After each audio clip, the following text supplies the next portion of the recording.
Good morning to all. Today, 11/6/2021, Friday. My dear student, today we are going to study a new poem. A poem name is Heaven If You Are Not Here on Earth.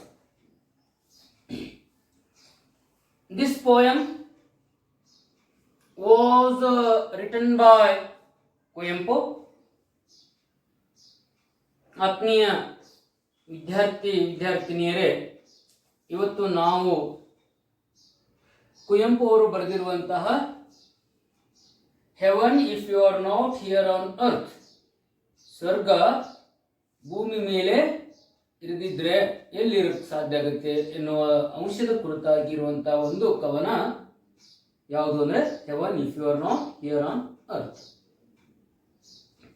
ನಮಗೆ ಗೊತ್ತು, ಸ್ವಲ್ಪ ಏನಾದರೂ ಒಂದು idea ಆಗ್ತದೆ. What is heaven and what is hell? ಸ್ವರ್ಗ ಅಂದ್ರೆ ಏನು, ನರಕ ಅಂದ್ರೆ ಏನು ಬಗ್ಗೆ ನಮಗೆ ಗೊತ್ತು. ಸ್ವರ್ಗ ಅಂದ್ರೆ ಏನು, ಯಾವ ರೀತಿ ಕಲ್ಪನೆ ಇದೆ ನಮಗೆ? ಒಬ್ಬ ವ್ಯಕ್ತಿ ಸತ್ತ ಮೇಲೆ ಇನ್ನೊಂದು ಲೋಕಕ್ಕೆ ಹೋಗ್ತಾನೆ. ಆ ಲೋಕದಲ್ಲಿ ಪುಣ್ಯವಂತ ಮಾಡಿದಂಥ ವ್ಯಕ್ತಿಗಳು ಸ್ವರ್ಗದಲ್ಲಿ ಇರ್ತಾರೆ, ಯಾರು ಪಾಪವನ್ನು ಮಾಡ್ತಾರಲ್ಲ ಅವರು ನರಕದಲ್ಲಿ ಇರ್ತಾರೋ ಅನ್ನುವಂಥ ಕಲ್ಪನೆ ನಮ್ಮ ಧಾರ್ಮಿಕವಾದಂತಹ ಭಾವನೆಗಳು ಎಲ್ಲ ಜನರ ಹತ್ರನೂ ಇದೆ, ಎಲ್ಲ ಧರ್ಮದವರ ಹತ್ರನೂ ಇದೆ. ಆದ್ರೆ ಇಲ್ಲಿ ಕುವೆಂಪು ಅವರು ಹೇಳ್ತಾ ಇರೋದು ಅದನ್ನಲ್ಲ. The Kuvempu is not talking that another world heaven. No, after the death there is a one world that is heaven. No, he is not talking of that heaven. He is talking about the heaven which heaven was or which heaven is on this earth. ಭೂಮಿ ಮೇಲೆ ಇರುವಂತಹ ಸ್ವರ್ಗದ ಬಗ್ಗೆ ಮಾತಾಡ್ತಾನೆ.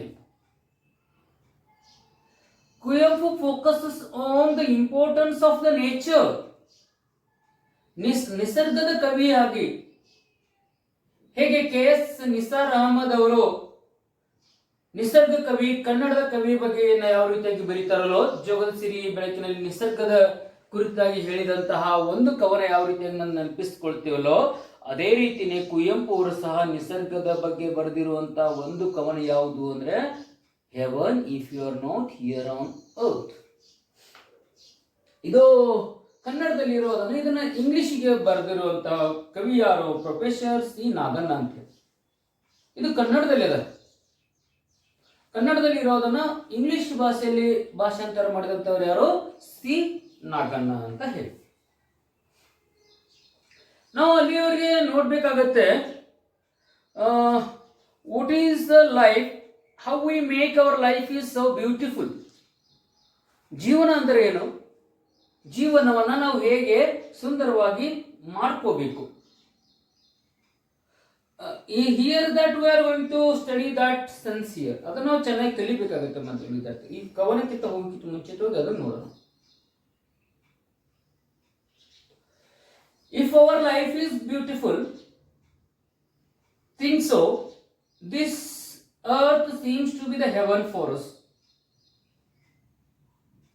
If we spoil our life, the same heaven or same earth is going to be converted into a hell.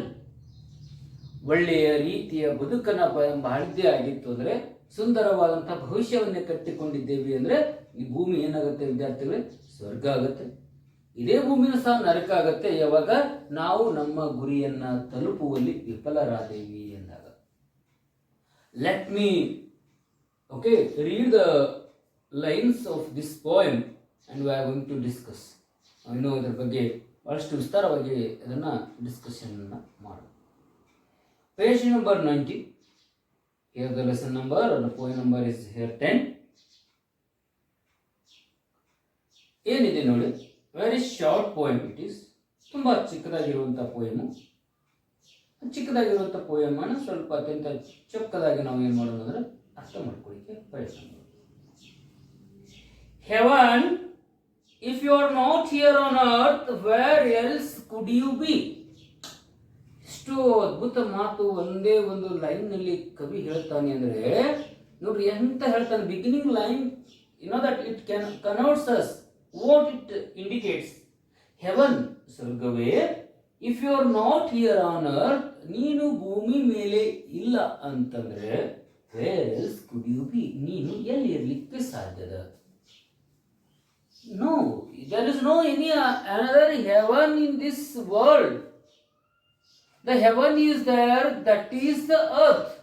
ಭೂಮಿಯೇ ಸ್ವರ್ಗ ಅಂತ ಕಲ್ಪನೆ ಅಂದ್ರೆ, ಭೂಮಿಯೇ ಸ್ವರ್ಗ, ಯೋ ಸ್ವರ್ಗವೇ ನೀನು ಭೂಮಿ ಮೇಲೆ ಇಲ್ಲ ಅಂತಂದ್ರೆ ನೀನು ಎಲ್ಲಿ ಇರಲು ಸಾಧ್ಯ?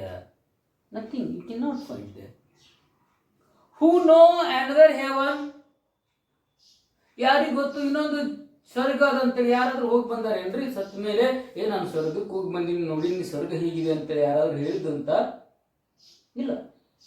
ಹಾಗಾದ್ರೆ ಸ್ವರ್ಗ ಎಲ್ಲಿದೆ ಅಂತ ಭೂಮಿ ಮೇಲೇನೆ ಇದೆ.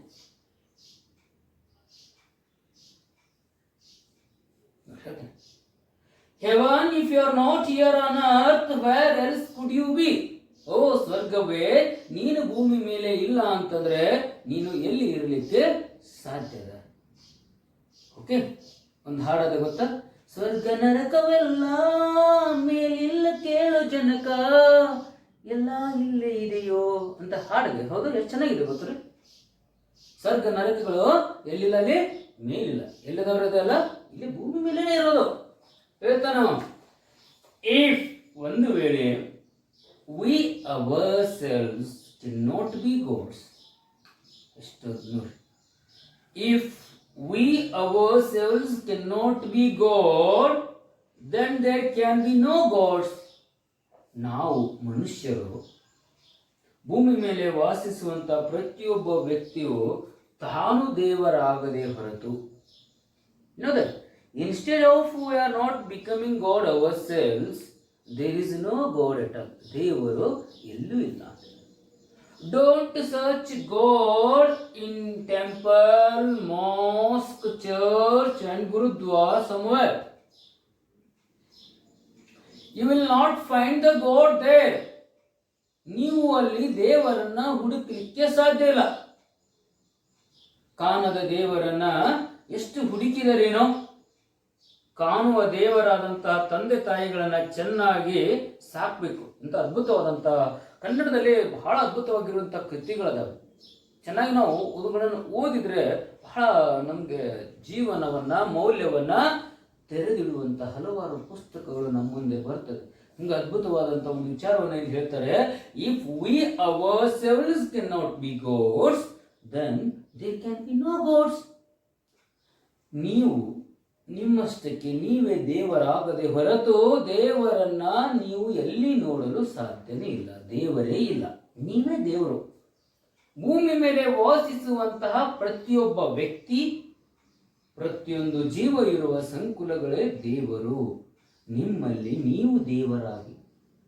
If I became a god myself, I will not harm anyone else. ನಾನು ಒಂದು ವೇಳೆ ದೇವರಾದ್ರೆ ನಾನು ಯಾರಿಗೂ ತೊಂದರೆ ಕೊಡಂಗಿಲ್ಲ, ಯಾರ ಮನಸ್ಸನ್ನು ನೋಯಿಸೋದಿಲ್ಲ, ಯಾರ ಮೇಲೆ ಅತ್ಯಾಚಾರಕ್ಕೆ ಹೋಗೋದಿಲ್ಲ, ಯಾರ ದುಡ್ಡನ್ನು ಕಸ್ಕೋಬೇಕು ಅನ್ನೋದಿಲ್ಲ. ನಮಗೆ ಯಾವುದೇ ರೀತಿಯಾದಂಥ ಇನ್ನೊಬ್ಬರಿಗೆ ದುಷ್ಟತನವನ್ನು ತೋರಿಸುವಂತಹ ಸಂದರ್ಭಗಳೇ ನಮಗೆ ಒದಗಿ ಬರೋದಿಲ್ಲ. It will not come in our life that such type of the that situation.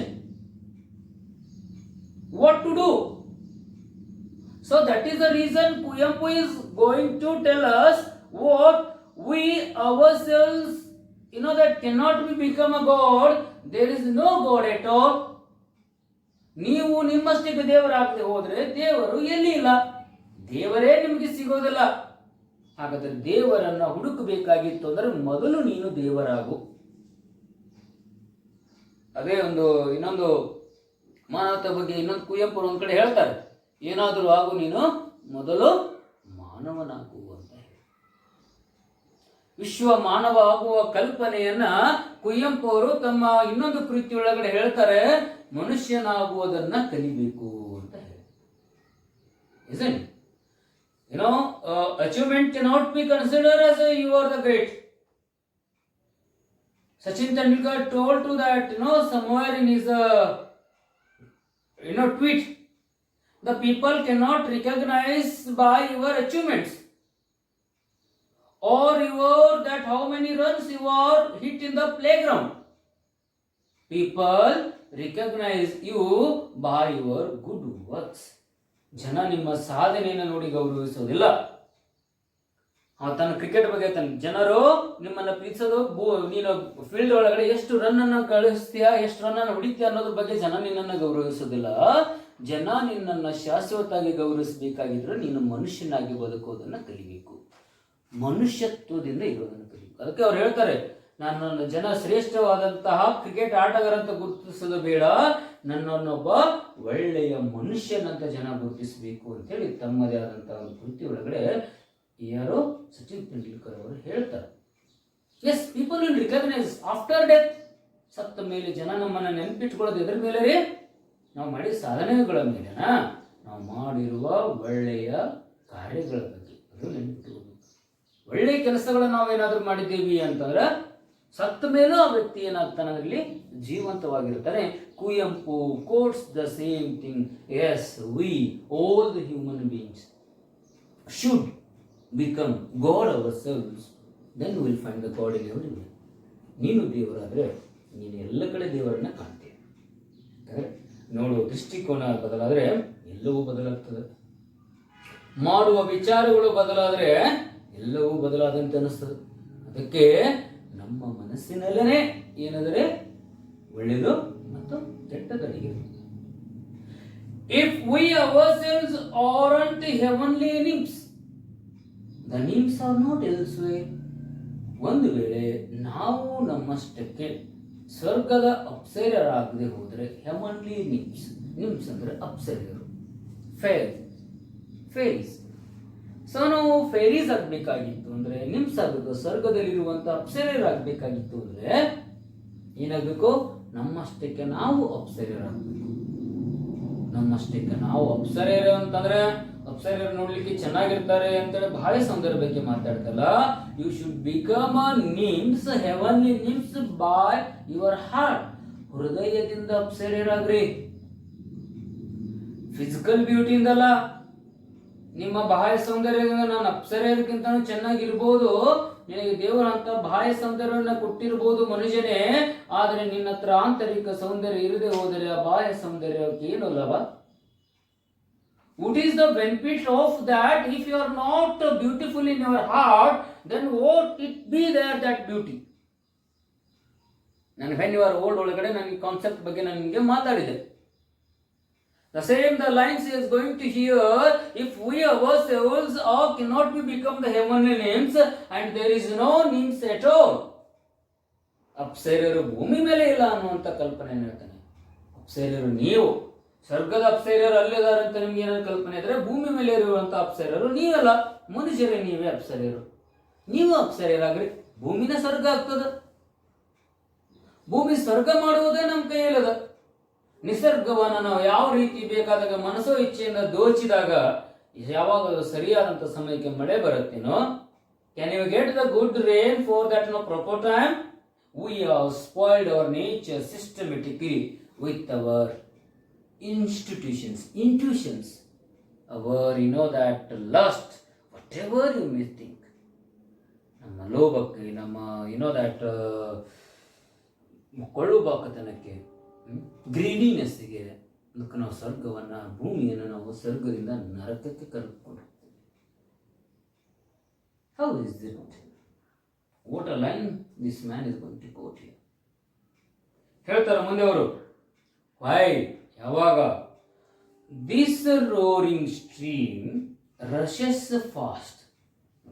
ಯಾವಾಗ ಹೇಳ್ತಾರೆ, ಯಾವಾಗ ಇದು ರೋರಿಂಗ್ ಸ್ಟ್ರೀಮ್, ರೋರಿಂಗ್ ಅಂದ್ರೆ ಗರ್ಜನೆ ಅಂತ ತಗೋಬಹುದು, ಸ್ಟ್ರೀಮ್ ಅಂದ್ರೆ ಜರಿ.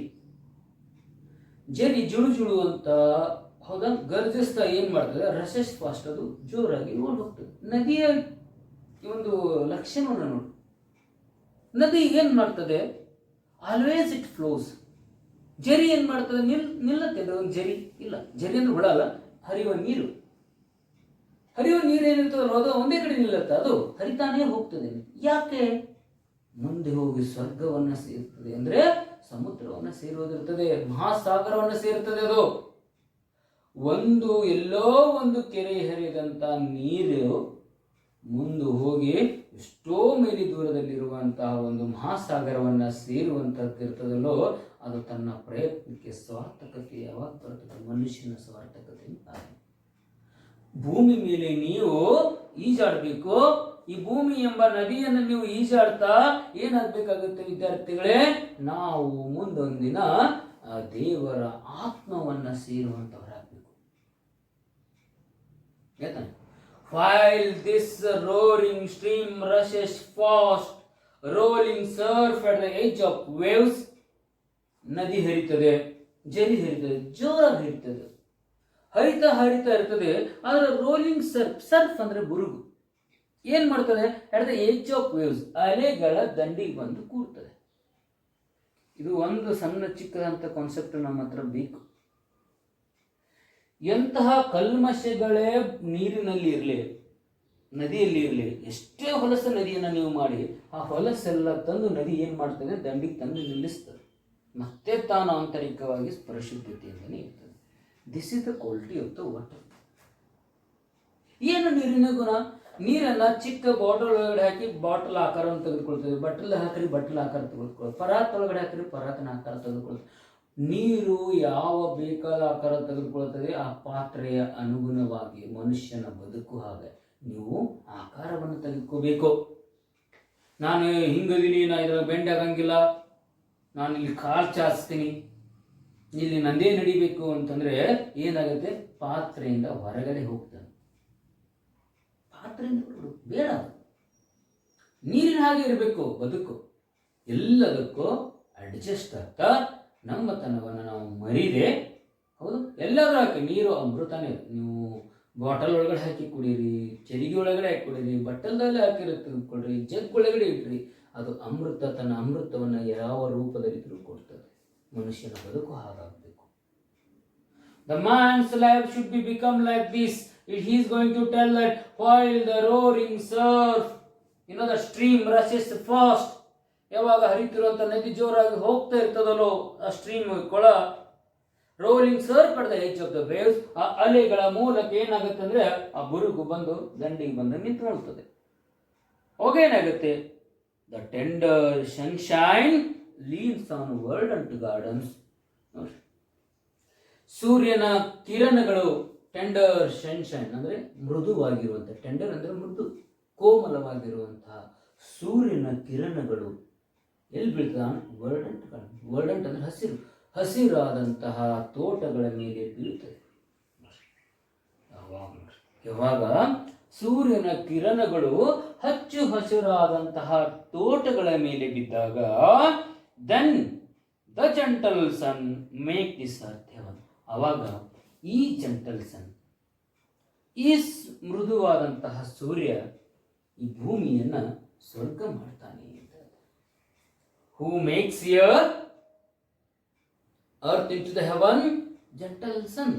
ಯಾವಾಗ ಭೂಮಿ ನಮ್ಗೆ ಸ್ವರ್ಗ ಹಾಗೆ ಕಾಣಿಸ್ತದೆ? ಯಾವಾಗ ಭೂಮಿ ಹಚ್ಚು ಹಸಿರಾಗಿದ್ದಾಗ. ನೋಡ್ರಿ, ನಾವು ಎಷ್ಟೋ ಸರಿ ನಮ್ಮ ತೋಟಗಳು ಅಥವಾ ಮನೆಗಳಿದ್ದಾಗ, ಹೊಲಗಳಿದ್ದಾಗ ನಮ್ಗೆ ಗೊತ್ತಿರ್ತದೆ. ಯಾವಾಗ ಹೊಲಕ್ಕೆ ಹೋಗಿರ್ತೇವೆ, ಒಮ್ಮೆ ಮಳೆಗಾಲದಲ್ಲಿ ಹೋಗ್ತೇವೆ, ಬೆಳೆ ಚೆನ್ನಾಗಿ ಬೆಳೆದಿರ್ತೇವೆ, ಹಚ್ಚು ಹಸಿರಾಗಿರ್ತದೆ ನಮ್ಮ ಹೊಲ. ನೋಡಿದ್ರೆ ಮನಸ್ಸಿಗೆ ಎಷ್ಟು ನೆಮ್ಮದಿ ಅನಿಸ್ತದೆ. ಎಷ್ಟು ಬೆಳೆಗಳು, ಹಣ್ಣುಗಳು, ತರಕಾರಿಗಳು, ಎಷ್ಟೋ ಗಿಡಗಳು ಇರ್ತದೆ, ಹೊಲ ಅಲ್ಲೇ ಹಚ್ಚ ಹಸಿರಾದಂಥ ಬೆಳೆಗಳಿರ್ತದೆ. ಹೊಲ ನೋಡಿದ ಮೇಲೆ ಮನಸ್ಸಿಗೆ ಬಹಳ ಖುಷಿ ಅನಿಸ್ತದೆ. ಅದೇ ಬೇಸಿಗೆ ಸಮಯದಲ್ಲಿ ಹೋಗ್ರಿ, ಯಾವುದೇ ಬಿತ್ತನೆ ಮಾಡದೇ ಇರುವಂತ ಒಂದು ಹೊಲಕ್ಕೆ ಹೋಗಿ ನೋಡ್ರಿ, ಆ ಹೊಲದಾಗ ಒಂದು 5 ನಿಮಿಷ ನಮ್ಗೆ ನಿಲ್ಲಕ್ಕಾಗಂಗಿಲ್ಲ. ಯಾಕ? ಆ ಹೊಲದಲ್ಲಿ ಏನಾಗುತ್ತೆ ಹೇಳಿ? ನಮ್ಗೇನ್ ಸಿಗುತ್ತೆ? 2 ಹೊಲನೇ ಅಲ್ಲ, 2 ತೋಟನೇ. ಆದ್ರೆ ಅಲ್ಲಿ ಹಸುರಾಗಿತ್ತು. ಹಸುರಿನ ತೋಟಗಳಲ್ಲಿ ಬಿದ್ದಿರುವಂತಹ ಸೂರ್ಯನ ಕಿರಣಗಳನ್ನು ನೋಡಿದಾಗ, ಆ ಇಡೀ ತೋಟವನ್ನು ನೋಡಿದಾಗ, ಗಾರ್ಡನ್ ನೋಡಿದಾಗ, ಹೂದೋಟವನ್ನು ನೋಡಿದಾಗ ಸ್ವರ್ಗ ಭೂಮಿ ಮೇಲೆ ಐತಪ್ಪ ಅನಿಸ್ತದೆ. It seems to us that heaven is nowhere. Heaven is on this earth when the sun, that throws is the light on verdant garden. ಹಸಿರಾಗಿರುವಂತಹ ತೋಟಗಳ ಮೇಲೆ ಬಿದ್ದಾಗ ಮಾತ್ರ ನಮಗೆ ಆ ತೋಟದಲ್ಲಿ ಇದ್ದಾಗ ನಮಗೆ ಅದು ಸ್ವರ್ಗದ ಕಲ್ಪನೆಯನ್ನು ಮೂಡಿಸ್ತದೆ. It that gives a picture of the heaven when the sunshine leans on the verdant garden. This is the word that the poet wanted to B exhibit here. ಇದನ್ನೇ ಅವನು ಹೇಳಬೇಕು ಅಂತ ಮಾಡ್ತಾನೆ. ಅಂದರೆ ಸ್ವರ್ಗದ ಕಲ್ಪನೆ ಎದ್ರ ಮೇಲೆ ಅದ ಅಂತ ಹೇಳಿದನು, ಭೂಮಿ ಮೇಲೆ ಅದ. ಭೂಮಿ ಯಾವಾಗ ನಮಗೆ ಸ್ವರ್ಗ ಅನಿಸ್ತದೆ? ಭೂಮಿ ಮೇಲೆ ಹಚ್ಚು ಹಸಿರಾದಂಥ ಬೆಳೆಗಳಿದ್ದಾಗ. ಅದಕ್ಕೆ ನಿಸರ್ಗವನ್ನು ಹಾಳು ಮಾಡಬೇಡ್ರು ಅಂತ ಹೇಳ್ತಾರೆ. ನಿಸರ್ಗದ ಕೊಲೆ ಮಾಡೋದು ಅಷ್ಟೇ, ನಮ್ಮನ್ನು ನಾವು ಕೊಲೆ ಮಾಡಿಕೊಳ್ಳೋದು ಅಷ್ಟೇ. ಎಲ್ಲೂ ಉಕ್ಕು. ನಮ್ಮ ಪೂರ್ವಜರು ಎಷ್ಟೋ ಮರಗಳನ್ನು ಬೆಳೆಸಿ ಹೋದರೂ ಅವರ ಪುಣ್ಯದ ಫಲವಾಗಿ ಇವಾಗ ನಾವು ಕೆಲವೊಂದಿಷ್ಟು ಮಳೆಯನ್ನು ಕಾಣ್ತೇವೆ, ಬೆಳೆಗಳನ್ನು ಕಾಣ್ತೇವೆ.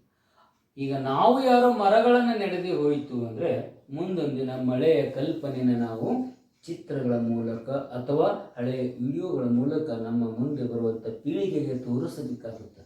ಅದಕ್ಕೆ ಮರಗಳನ್ನು ನೆಡಬೇಕು. ಮರಗಳನ್ನು ನೆಡಬೇಕು. ಸಾಲು ಮರದ ತಿಮ್ಮಕ್ಕನ ನೋಡಿ ಕಲಿಬೇಕು.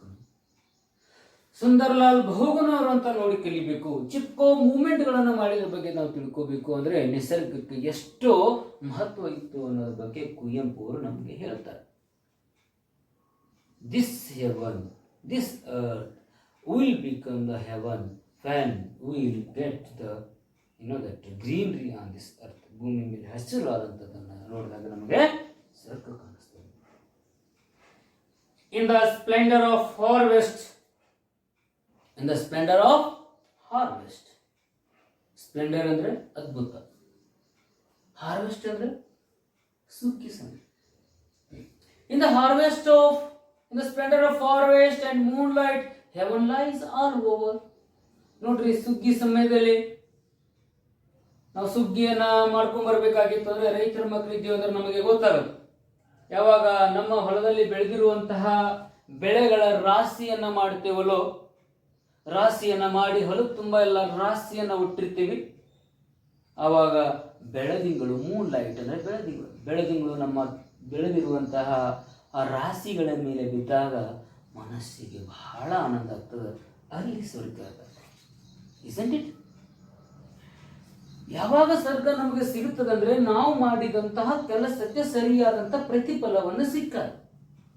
ವರ್ಷವಿಡೀ ಬೆಳೆದಂತಹ ರೈತ ಬೆಳೆದಿರ್ತಾನೆ, ಹೊಲ ತುಂಬ ಎಲ್ಲ ರಾಶಿ ಹೊಟ್ಟಿರ್ತಾನೆ. ಆ ರಾಶಿಯನ್ನ ನೋಡಿದ ಮೇಲೆ ಮನಸ್ಸಿಗೆ ತೃಪ್ತಿ ಆಯ್ತು. ನಾನು ಪಟ್ಟಿರುವಂತಹ ಶ್ರಮಕ್ಕೆ ಸಿಕ್ಕ ಫಲ ಇದು ಅಂತೇಳಿ ಅವನು ಇಡೀ ತನ್ನ ಭೂಮಿನೇ ಸ್ವರ್ಗದ ಹಾಗೆ ಕಾಣಿಸ್ತದೆ. This earth becomes heaven when you are going to saw that the harvest on the earth. ಬೆಳೆದಿರುವಂತಹ ಬೆಳೆಗಳನ್ನು ನೋಡಿ ಆ ರೈತನಿಗೆ ಆನಂದವಾಗ್ತದೆ. ಯಾಕೆ ಇದು ನಮಗೆ ಆನಂದ ಸಿಗದೆ ಇರ್ಬೋದು? ನೋಡ್ರಿ, ಮನುಷ್ಯನ ವ್ಯಕ್ತಿತ್ವ ಹೇಗಿರ್ತದೆ. If you are became that such a things, you will be enjoy that one. Enjoy ಮಾಡಬೇಕು.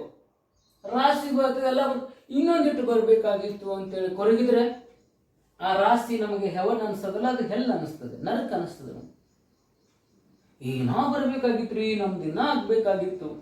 ಮನುಷ್ಯನ ಆಸೆಗೆ ಯಾವತ್ತೂ ಕೊನೆ ಇಲ್ಲ ವಿದ್ಯಾರ್ಥಿಗಳು. This is the reason when you are in a despair. ಎಷ್ಟೋ ರೈತಗಳನ್ನು ನೀವು ನೋಡ್ತೀರಿ, ಓದ್ತೀರಿ, ಬೆಳೆದಿರ್ತಾನೆ, ಬೆಳೆ ಬಂದಿರ್ತದೆ, ಬೆಳೆಗೆ ತಕ್ಕ ಸರಿಯಾದಂತಹ ಬೆಲೆ ಬರದೆ ಹೋಯ್ತು ಅಂದ್ರೆ ಆ ರೈತ ಏನ್ ಮಾಡ್ತಾನೆ? ಇವಾಗ ಆತ್ಮಹತ್ಯೆಗೆ ಶರಣಾಗ್ತಾನೆ. ಎದಕ್ಕೆ ಬೇಕಿದು? Is it the right way to kill our self? ನಮ್ಮನ್ನ ನಾವು ಸುಸೈಡ್ ಮಾಡ್ಕೊಂಡು ಸತ್ತು ಹೋದ್ಮೇಲೆ ಮುಗಿತಾ ಬದುಕು? ಅಲ್ಲಿಗೆ ಎಂಡ್ ಮಾಡ್ಕೊಂಡ್ರೆ ಆಯ್ತೇನೋ? ನಿಮ್ಗೆ ಒಂದು ಸರಿ ಬೆಳೆ ಹಾನಿ ಆಯ್ತು ಅಂದ್ರೆ ನೆಕ್ಸ್ಟ್ ಇಯರ್ ನಾವು ಅದನ್ನು ಬೆಳೆದದನ್ನು ತಗೋಬಹುದು. ಜೀವವಿದ್ದರೆ ಸಾಧನೆ ಮಾಡ್ಲಿಕ್ಕೆ ಸಾಧ್ಯ. ಅದ ಸತ್ಯ ವ್ಯಕ್ತಿಯಿಂದ ಯಾವುದೇ ಸಾಧನೆ ಆಗೋದಿಲ್ಲ. ಯಾವ ವ್ಯಕ್ತಿ ಸಾಧನೆ, ಬದುಕಿರುವಂತ ವ್ಯಕ್ತಿನ ಮಾತ್ರ ಸಾಧನೆ ಮಾಡ್ತಾನೆ. ಸತ್ತ ವ್ಯಕ್ತಿಗಳು ಯಾರು ಸಾಧನೆ ಮಾಡಿದಂತ ಉದಾಹರಣೆಗಳು ಭೂಮಿ ಮೇಲಿಲ್ಲ. No examples where there the man who achieved after the death. Only achievements were done by the life persons. ಬದುಕಿರೋ ಜನರೇ ಸಾಧನೆ ಮಾಡಕ್ ಸಾಧ್ಯ ಅದ. ನೀನ್ ಸತ್ತೋದ್ರೆ ಏನ್ ಸಾಧನೆ ಆಗತ್ತೆ? Can you achieve anything else? No. Death is not an ultimate goal. No what? Effort is there. One who efforts sincerely, they will get the success. One who works hard on this field, they will get the profit. Success brings happiness. Success gives life. Success gives respect. Success makes you a very independent person. ಯಶಸ್ಸು ನಮಗೆ ಈ ರೀತಿಯಾದಂತಹ ಮೆಟ್ಟಿಲುಗಳನ್ನು ತೆಗೆದುಕೊಂಡು ಹೋಗ್ತದೆ. ಯಶಸ್ಸನ್ನು ಸಾಧಿಸಬೇಕಾಗಿತ್ತು ಅಂದ್ರೆ what is that? Hard work is there. Hard work is there. The same there your friends will get the more than 95, then some other will get the 50, some other will get the 35. What is that?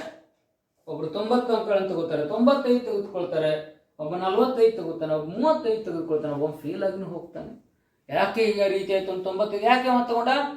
ಆತ ಮಾಡಿದಂಥ ಶ್ರಮ, effort. ಅವಾಗ ನಾವು 90 ತಗೋಕೊಂಡು ಅವನು ಖುಷಿ ಆಗ್ತದೆ, ಆಗ್ಲೇಬೇಕಲ್ರಿ. ವರ್ಷ ಇಡೀ ಓದಿರ್ತಾನೆ ಅವನು, ವರ್ಷವಿಡೀ ಚೆನ್ನಾಗಿ ಮನನ ಕೊಟ್ಟು ಅಭ್ಯಾಸ ಮಾಡಿದ್ದಾನೆ. ಅದಕ್ಕೆ ಅವನಿಗೆ 1 ವರ್ಷದ ನಂತರ ತನಗೆ ಸರಿಯಾದಂಥ ಏನು ಸಿಗುತ್ತೆ, ಅವನಿಗೆ ತೃಪ್ತಿಯಾಗಿರುವಂಥ ಒಂದು ಫಲ ಸಿಗ್ತದೆ. ನಾವು ಸರಿಯಾದಂಥ ಕೆಲಸ ಮಾಡೋದಲ್ಲ, ನಾವು ಎಷ್ಟು ವರ್ಕ್ ಮಾಡ್ತೀವಿ ಅಷ್ಟೇ ರೀತಿಯಾದಂಥ ಫಲಿತಾಂಶವನ್ನು ನಾವು ಪಡ್ಕೊಳ್ತೀವಿ. ಅವ್ನು ನೋಡಿ ಹೊಟ್ಟೆ ಕಿಚ್ಚು ಪಟ್ಟರೆ ಆಗೋದು ಏನೈತಪ್ಪ? ಅವನ ಜೊತೆ ನೀನು ಕಲಿತಾ ಇದ್ದೆ, ನೀನು ಹಾರ್ಡ್ ವರ್ಕ್ ಮಾಡಬೇಕು. You also learning the same thing what that fellow is reading. ಅವನಿಗೆ ಕಲಿಸಿದ್ದು ಅದೇ ಸರ್, ನಿನಗೂ ಕಲಿಸೋನು ಅದೇ ಸರ್, ಆದರೆ ಪಡೆಯುವಂಥ ಅಂಕಗಳಲ್ಲಿ ವ್ಯತ್ಯಾಸ ಯಾಕೆ? Because of the hard work. Because of the hard work ಮಾಡಬೇಕು. ಹೇಳ್ತಾನೆ, in the splendour of harvest and moonlight heaven lies all over. ಯಾವಾಗ ಸೂರ್ಯನ ಕಿರಣಗಳು ಬೆಳೆದಾಗ, ಬೆಳದಿಂಗಳ ಏನಪ್ಪ ಅಂದ್ರೆ ಬೀಳ್ತದಲ್ಲೋ ಇಲ್ಲಿ ಸುಗ್ಗಿ ಮೇಲೆ, ಅವಾಗ ನಮ್ಗೇನು ಅನ್ಸದೆ? Heaven lies all over. ಸ್ವರ್ಗ ಎಲ್ಲ ಕಡೆ ಐತಿ ಅನ್ಸದೆ. ಸ್ವರ್ಗ ಎಲ್ಲ ಕಡೆ ಐತಿ ಅನ್ಸೋದು ಯಾವಾಗ್ರಿ ನಮಗ? When the splendour in the time the harvest the moonlight spread on. ನಾವು ಹೇಳ್ತೀವಿ ಇಂಬೈವಿಂಗ್. ಇಂಬೈವ್ ಅಂದ್ರೆ ಪಡೆದುಕೊಳ್ಳೋ, ಆಕ್ರಮಿಸಿಕೊಳ್ಳೋದು, ಅಂಡ್ ಸ್ಪಿಲ್ಲಿಂಗ್ ಚೆಲ್ಲೋದು. The song of nectar the poet does creates heaven on earth. ಆವಾಗ ಪೋಯೆಟ್ ಭೂಮಿಯನ್ನ ಸ್ವರ್ಗವಾದಂತ ಕ್ರಿಯೇಟ್ ಮಾಡ್ತಾನೆ. ಇವಾಗ imbibing and spilling the song of nectar. Nectar ಅಂದ್ರೆ ಅಮೃತ. ಹಾಡ್ತಾನೆ, ಖುಷಿಯಿಂದ ಹಾಡನ್ನು ಬರೀತಾನೆ. ಹಾಡ ಬರೆದಂತ ಹಾಡುಗಳೇ ಸ್ವರ್ಗಗಳಾಗಿ ಕಲ್ಪನೆ ಮೂಡುತ್ತದೆ. Isn't it? ಡೆಫೋಡಿಲ್ಸ್ ಬಗ್ಗೆ ಓಡಿಸೋಕೆ ಬರೆದಂಥ ಡೆಫೋಡಿಲ್ಸ್ ಪೋಯಿಮ್ಸ್ಗಳ ಬಗ್ಗೆ ಏನು ಮಾಡ್ತೀವಿ? ಸ್ವರ್ಗದ ಕಲ್ಪನೆ ಬಗ್ಗೆ ತಿಳಿದಾಗ ಎಷ್ಟು ಅದ್ಭುತವಾಗಿ ಮಾತಾಡ್ತಾನೆ. ಏನಂದ್ರೆ imbibing and spilling the song of nectar. ಹಾಡು ಯಾವಾಗ ಬರ್ತದೆ ನಮಗೆ? ಹಾಡು ನಾವು ಯಾವಾಗ ಹಾಡ್ತೇವ್ರಿ? ಅಮೃತದ ಹಾಡುಗಳನ್ನ ಯಾವಾಗ ಹಾಡ್ತೇವೆ ನಾವು? ಯಾವಾಗ ನಾವು ಖುಷಿಯಿಂದ ಇರ್ತೇವೆ. ಎರಡುವಾಗಲೂ ಹಾಡು ಬರ್ತದೆ. ದುಃಖದಾಗಿದ್ದುವಾಗ ಹಾಡೋದೇ ಬೇರೆ, ಕೇಳುವ ಹಾಡುಗಳೇ ಬೇರೆ. ಖುಷಿಯಿಂದಿದ್ದಾಗ ಹಾಡುವ ಹಾಡುಗಳೇ ಬೇರೆ, ಕೇಳುವ ಹಾಡುಗಳೇ ಬೇರೆ. ಹಾಗಾದರೆ ನಮ್ಮ ಬಾಯಿಂದ ಸಂತೋಷದ ಖುಷಿಯ ಹಾಡುಗಳನ್ನು ನಾವು ಹಾಡ್ತೀವಿ ಅಂದರೆ ಏನಾಗಿರ್ತದೆ? ನಮಗೆ ಮನಸ್ಸಿಗೆ ನೆಮ್ಮದಿ ಸಿಕ್ಕ ಹಾಗಾಗಿರ್ತದೆ. ಅದಕ್ಕೆ ಹೇಳ್ತಾನೆ, ಅವಾಗನೇ the poet does creates heaven on earth. ಅವಾಗ ಈ ಕವಿ ಏನು ಮಾಡ್ತಾನೆ ಅಂದರೆ ಭೂಮಿ ಮೇಲೆ ಸ್ವರ್ಗವನ್ನು ರಚಿಸ್ತಾನೆ ಅಂತ ಹೇಳ್ತಾನೆ. ಈ ರೀತಿಯಾಗಿ ಸ್ವರ್ಗದ ಬಗ್ಗೆ ಕಲ್ಪನೆಯನ್ನು ಏನು ಮಾಡ್ತಾನೆ ಅಂದರೆ ಇಲ್ಲಿ ಯಾರು ಕೊಡ್ತಾರೆ? ಕುವೆಂಪು ಅವರು ಕೊಡ್ತಾರೆ. ಇಲ್ಲಿ ಒಂದು ಇಂಪಾರ್ಟೆಂಟ್ ಆಗಿರುವಂಥ ಕೆಲವೊಂದಿಷ್ಟು ಪ್ರಶ್ನೆಗಳು ಇಲ್ಲಿ ಬರ್ತದೆ ವಿದ್ಯಾರ್ಥಿಗಳೇ. According to the poet heaven is. ಆ ಕವಿಯ ಬಗ್ಗೆ ಹೆವನ್ ಎಲ್ಲಿದ? ಈಗ ನಮ್ಗೆ ಇಲ್ಲಿ ಕವನವನ್ನು ಮುಗಿಸಿದೆ. ಇದಾದ್ಮೇಲೆ ನಮ್ಗೆ ಗೊತ್ತಾಗುತ್ತೆ, ನೋಡ್ಕೋಬೇಕಲ್ಲ. ಇಂಪಾರ್ಟೆಂಟ್ ಆಗಿ ಒಂದು ಕ್ವಶನ್ ಬಗ್ಗೆ ನಾನು ಇವಾಗ ಡಿಸ್ಕಷನ್ ಮಾಡಿಬಿಡ್ತೀನಿ. According to the poet heaven is. Where is the heaven? On earth, within us. ಎಲ್ಲಿ ಸರ್? ಭೂಮಿ ಮೇಲೆ ಇತ್ತು, ನಮ್ಮ ಒಳಗಡೆ ಇತ್ತು, ಅಥವಾ ಎಲ್ಲ ಕಡೆ ಇತ್ತು? ಎಲ್ಲಿ ಇಲ್ಲೋ? ಎಲ್ಲಿದ್ದಾರೆ? ವಿದಿನ್ ಅಸ್, ನಮ್ಮ ಒಳಗಡೆ ಐತಿ. According to the poet heaven is on earth and within us. ಅದು ಭೂಮಿ ಮೇಲೇನೂ ಅದ, ಅದು ಮತ್ತೆ ನಮ್ಮ ಒಳಗಡೆನೇ ಅದ. Yes, you can write it. You may write it is on earth or within us. Within us ಕೊಟ್ಟಾಗ ಆನ್ ಅರ್ತ್ ಬರಿಬೇಡ್ರಿ, ವಿದಿನ್ ಅಸ್ ಬರೀರಿ. ವಿದಿನ್ ಅಸ್ ಬದಲಾಗಿ on earth, elsewhere, nowhere ಅಂತ ಕೊಟ್ಟಾಗ ನೀವೇನು ಬಳಸಬೇಕು? ಆನ್ ಅರ್ತ್ ಅಂತ ಬಳಸ್ರಿ. ಎರಡು ಪ್ರಶ್ನೆ ಎರಡಕ್ಕೆ ಸಿಗ್ತದೆ ನಿಮಗೆ. ಇಲ್ಲಿ ಕಾಂಪ್ಲಿಕೇಟೆಡ್ ಮಾಡ್ಕೊಳ್ಳೋ ಹೋಗಿಲ್ಲ. ಆನ್ ಅರ್ತ್ ಜೊತೆ ವಿದಿನ್ ಅಸ್ ಕೊಟ್ರೆ ಯಾವುದು? ಮಲ್ಟಿಪಲ್ ಚಾಯ್ಸ್ ಒಳಗಡೆ ವಿದಿನ್ ಅಸ್ ಅಂತ ಉತ್ತರ ಸರಿಯಾದಂತ ಉತ್ತರ ಹಾಕ್ರಿ. ವಿದಿನ್ ಅಸ್ ಇರ್ಲಿಲ್ಲ, ಆನ್ ವರ್ತ್ ಅದ, ಎಲ್ಸ್ ವೇರ್ ಅದ, ನೋ ವೇರ್ ಅದ, ನನ್ ಆಫ್ ಅಬೋ ಏನಾದ್ರು ಕೊಟ್ಟಿದ್ದಾದ್ರೆ ನಿಮ್ಮ ಮಲ್ಟಿಪಲ್ ಚಾಯ್ಸ್ ಒಳಗಡೆ ಸರಿಯಾದಂಥ ಉತ್ತರ ಏನು ತಗೋಬೇಕಲ್ಲಿ ಆನ್ ಅರ್ತ್ ಅಂತ ತಗೋಬೇಕು. ಎರಡು ಉತ್ತರ ಸಿಗ್ತದೆ, on earth or within us. Who creates heaven on earth? ಇದು ಇಂಪಾರ್ಟೆಂಟ್ ಆಗಿರೋ ಕ್ವಶನ್, ಬಹಳ ಎಕ್ಸಾಮ್ಸ್ ಅಲ್ಲಿ ಕೇಳಿದೆ. Who creates heaven on earth? ಭೂಮಿ ಮೇಲೆ ಸ್ವರ್ಗವನ್ನು ಯಾರು ಕ್ರಿಯೇಟ್ ಮಾಡ್ತಾರೆ? ಪೋಯೆಟ್ ಬರೆದ್ರು ಸರಿಯಾದಂಥ ಉತ್ತರ, ಅದರಲ್ಲಿ ಪೋಯೆಟ್ ಅಂತಿದೆ. ವಿ, ನಾವು, ourselves, we, ourselves, poet.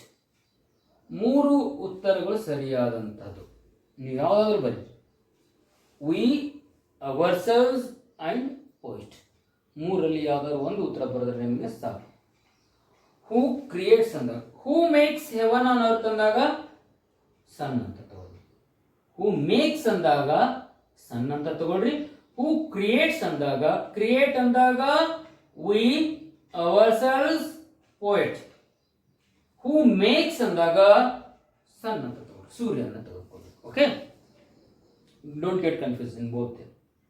The poet finds god in, ದೇವರು, ಕವಿ ಇಲ್ಲಿ ದೇವರನ್ನ ಹುಡುಕ್ತಾನೆ. Very search, very searched. A nature, multiple choice ಒಳಗಡೆ. B earth, C temple. ಈ ನಿಸರ್ಗದಲ್ಲಿ ದೇವರನ್ನು ಹುಡುಕಿದವ ಇಲ್ಲಿ ಕವಿ, ಭೂಮಿಯಲ್ಲಿ ದೇವರನ್ನು ಹುಡುಕಿದ ಅಥವಾ ಟೆಂಪಲ್ ಗುಡಿಯಲ್ಲಿ ದೇವರನ್ನು ಹುಡುಕ್ತಾನೆ. ಎಲ್ಲಿ ಹುಡುಕ್ತಾನೆ ದೇವರು? ಎಲ್ಲದಾನ ತಂದ ದೇವರು? ಅವನ ಪ್ರಕಾರ ನೇಚರ್, ನಿಸರ್ಗದಲ್ಲಿ ದೇವರದಾನ. He finds a God in nature, nowhere else. ನಿಸರ್ಗವೇ ದೇವರು.